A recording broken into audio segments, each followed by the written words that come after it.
I think that makes sense. It's also interesting to think about like a few generations further back where like you live on a farm, you have a son, he Mhm. has to take over the farm. There's no question about that. That's just the way it goes. And is that something he hates to do? You just did it. And so I certainly there was Yeah, much less anxiety and depressions back then, people having, crises of various kinds. There were other problems, of course. I would very much agree that there are many ways that you as a parent can guide, like how should someone think about what to do with their life.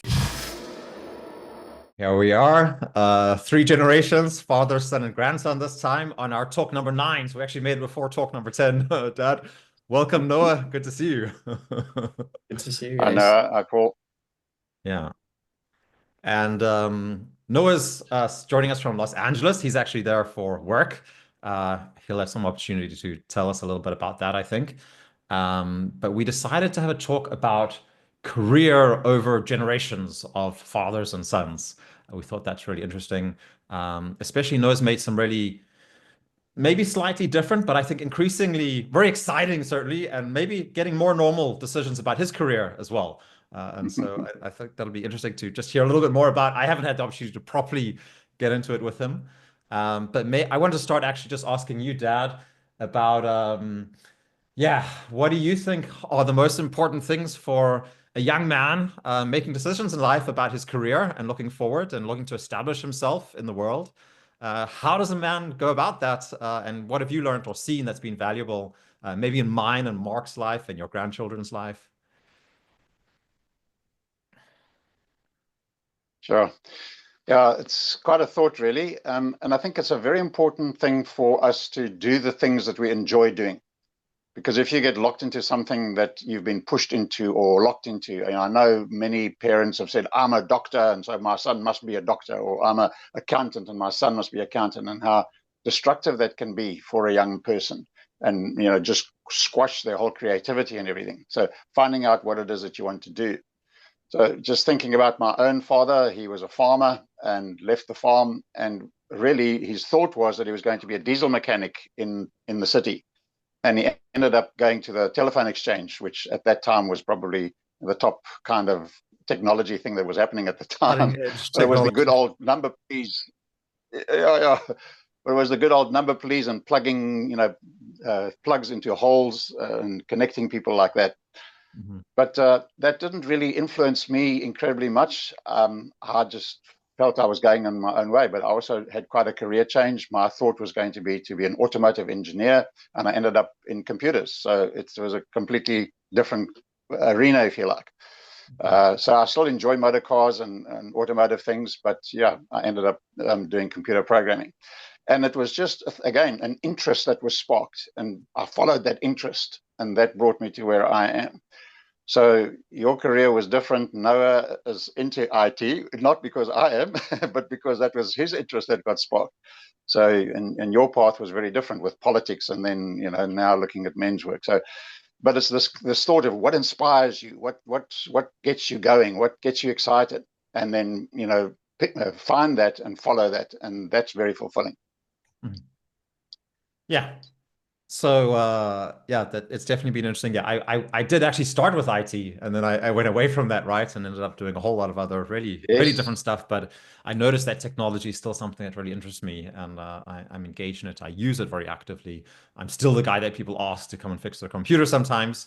But yeah, it's not my main focus. But yeah, that's been very much Noah's situation. So Noah, maybe it's the first time you're joining us. Would you just tell us a little bit about Yeah, like where you are in life, what you're up to, and yeah, give people a little bit of background. right. Um, sure. So I'm 18 years old. And right now I'm working in a venture capital firm, and it kind of all started with learning programming and um, computer science, all this stuff. And that was during COVID. I had a lot of time. I think I just got into some different courses and saw a bunch of videos, and I thought it was interesting, and I just kept going and started building some stuff. From there, I got into a few startups, which was really exciting to work on. And so now I'm working on a startup here in LA, but I'm only here for just a little while. Um, yeah, I mean, working most days, I think that's mainly what I'm doing. What's maybe just what's the specific project you're working on now, like that you're on in LA? What's the Sure. aim of? So it's called 1440, which is the amount of minutes we all have each day. The idea is like how do we align the time we have with our purpose and like what do we want to spend our time on, really? Because a lot of people have different addictions, especially with like screen time and stuff like that, where they're doing stuff that they don't really want to be doing. And so we thought a lot about like the science of like how can we help with this, and what we're doing now is this kind of AI performance coach that reads your sensor data, manages your calendar, and just has a lot of long conversations with you about like how can we help you come through these things. Mhm. Yeah, it's really interesting and exciting approach. I've been really amazed just in the last couple of months actually at what AI is able to do and can help with. So Great. that's cool. Yeah. You decided actually to drop out of Danish gymnasium or high school to pursue this in your second year of gymnasium, right? So Yes, halfway through. yeah. Yeah. Can you tell a little bit about like the background about your considerations making that decision and how you actually made the choice at the end? Yeah. Um, so before I started in high school, I was already like doing some different programming stuff, and I started doing some freelancing. And already there, I had this idea that like school wasn't for me. I would just do these things. And so I actually had some long conversations with my mom about like, can I just not go to high school? But I think I ended up What was being her first response? yeah, well, she didn't like that at all. Um, so I went to high school, and I'm really happy I did. I got a lot of opportunities there. I got a lot of friends, and that was definitely great. It was a good school I went to as well. Mhm. Um, but then, because I was doing all these things outside of high school, and the projects were getting like increasingly exciting, and I also knew that like once I was done with high school, then like the chance of me continuing into university rather than just building startups or building projects with the skills I have was like very close to zero. I didn't have any type of study I thought I would do. Well, maybe I would have done like philosophy or psychology, something I didn't really know much about, but like I wouldn't have studied programming because I was talking to a lot of people who had already finished their university degrees in programming, and it just didn't seem like it would help me at all. Mhm. Um, and so yeah, I just chose to like focus completely on one thing. I was working a lot at the time, and I also had my school, and then I was like losing all these good habits that I had, which was like working out and being with friends and being with family. And I think I had to like choose two of those while I had three in my life. So I chose to like leave school out because otherwise I wouldn't have time for, all these other things. Mhm. Yeah, Dad, feel free to step in if you have something you want to ask. But I just wanted to maybe ask, what was your thoughts as you looked at like studying psychology or philosophy at university, like the Yeah. career opportunities there? And what made you decide not to do that? Um, I don't think that's off the table. Mhm. I also looked at like how much of a blocker it'll be to not have my high school diploma or Mhm. gymnasium diploma. And it's a bit annoying for sure, but there are ways to get that without having to study for 3 years. So I can imagine that I might do that in the future, if that ends up making sense. Mhm. And if I do, I think that would likely to be to study something like that. The reason I said psychology and philosophy are because these are things that like I think are just inherently very interesting, and I don't know very much about them, which if I really wanted to learn something about those, I think university would probably be a good path. Certainly, it's an interesting time to be a human and to be in the world. And Yeah, so, understanding more about the way people work and the way reality works is helpful. I think that a lot of people are thinking yeah, about. Sorry for interrupting. If you're finding any value from this conversation, then please go and check out on our website, manifesto.com. We have a network of online groups with men who are working through these kinds of challenges and growing to be the best men that they can be. So, back to the conversation. Yeah, and I also think that there are many different avenues that you can use to study those things. So not necessarily university. Yes, mm, that's an option, but I think you've just got so many options available to you, and you've already developed as much as you have in your programming. That yeah, the world's your oyster. You can make any choices you want afterwards. I think it'll all come yeah, through. Yeah. I want to challenge one thing you said, Dad, just a tiny little bit, because I think it's really right what you say about like, the dangers of pushing your child into a specific career. And then what I'm also seeing today, I don't know if Noah sees this at all, but it seems to me like there's a proliferation of young men who've just been told, like, do whatever you want. And Mm. so they actually have no idea of which way they want to go. They have no clear guidance.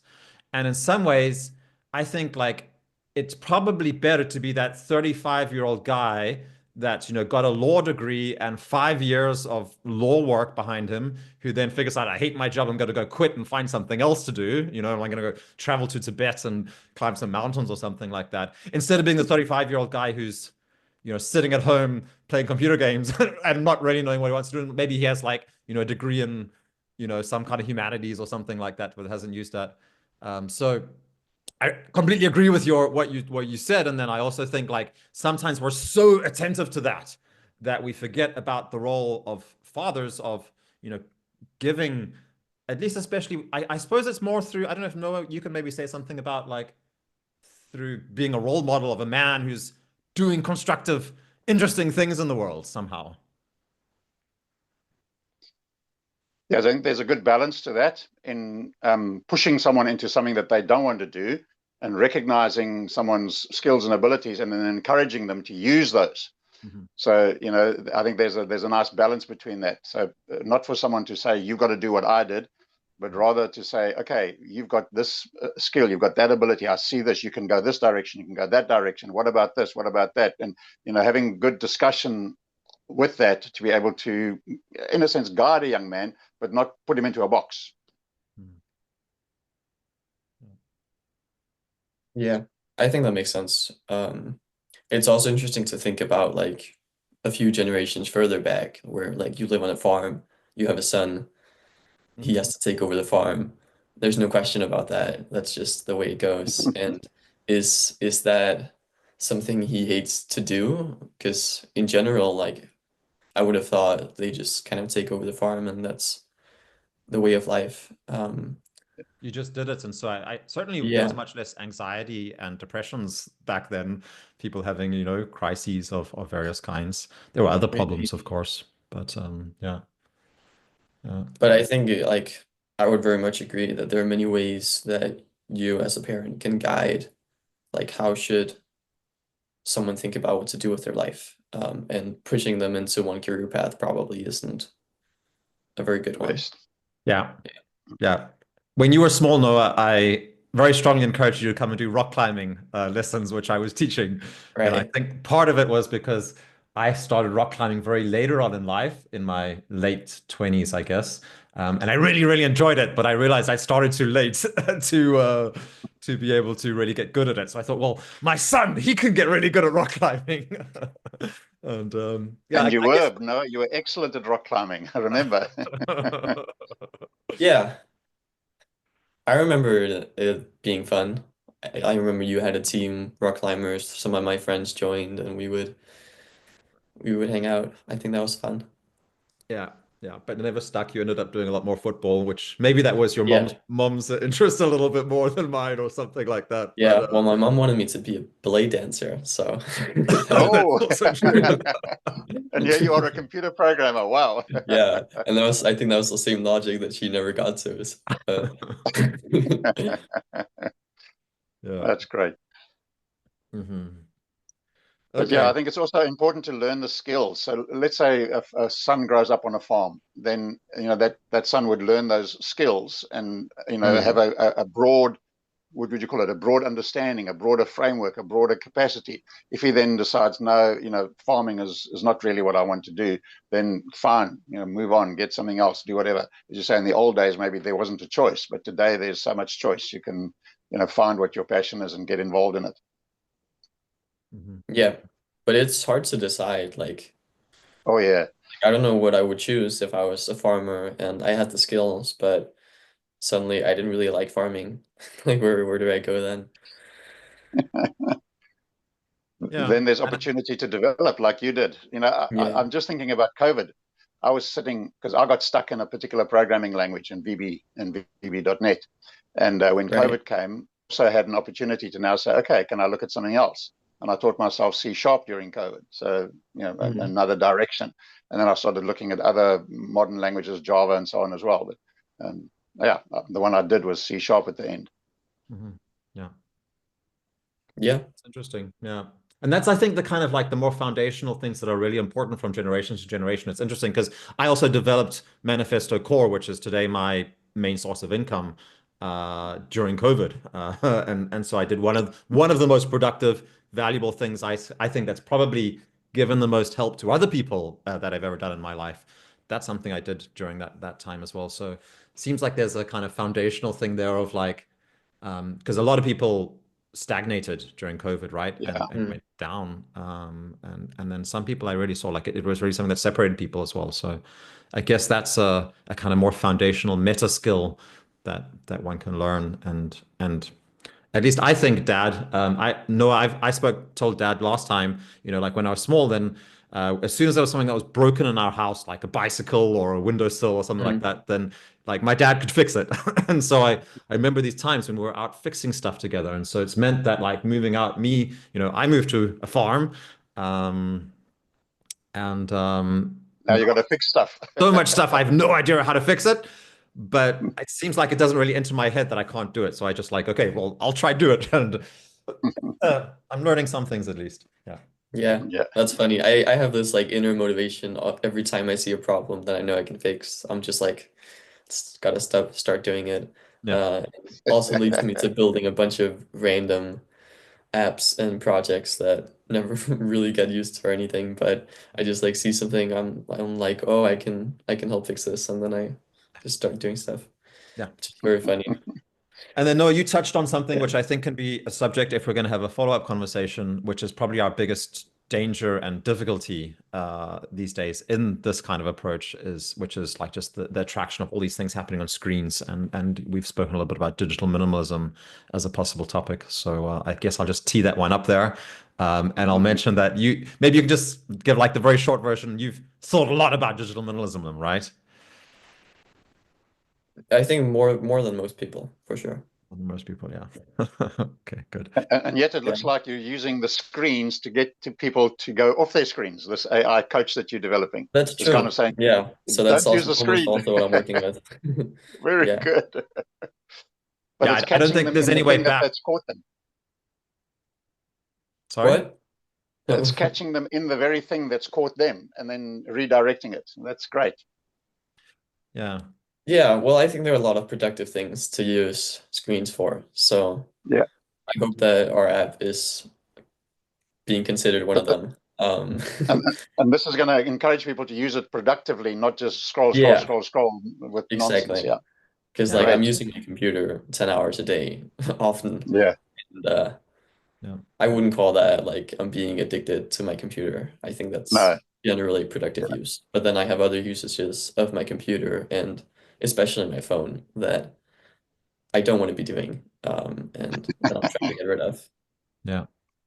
No, I have a little my theory about this is that like we're busy designing the algorithms that are driving our, future society, because it is having a massive impact.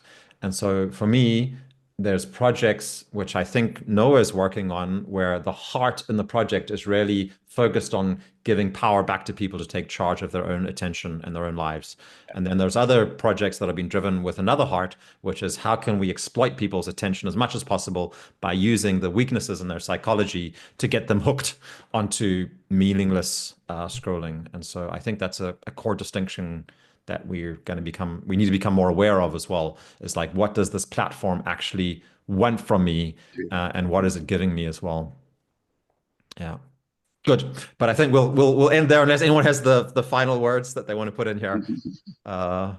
Closing off. No, cool. Thanks All very good. much. Yeah, thanks Noah. Good to have you joining, and thanks Dad very much. Thank Thanks, you. Noah. Thanks, Paul. Lots of love. Have a good weekend. Cheers.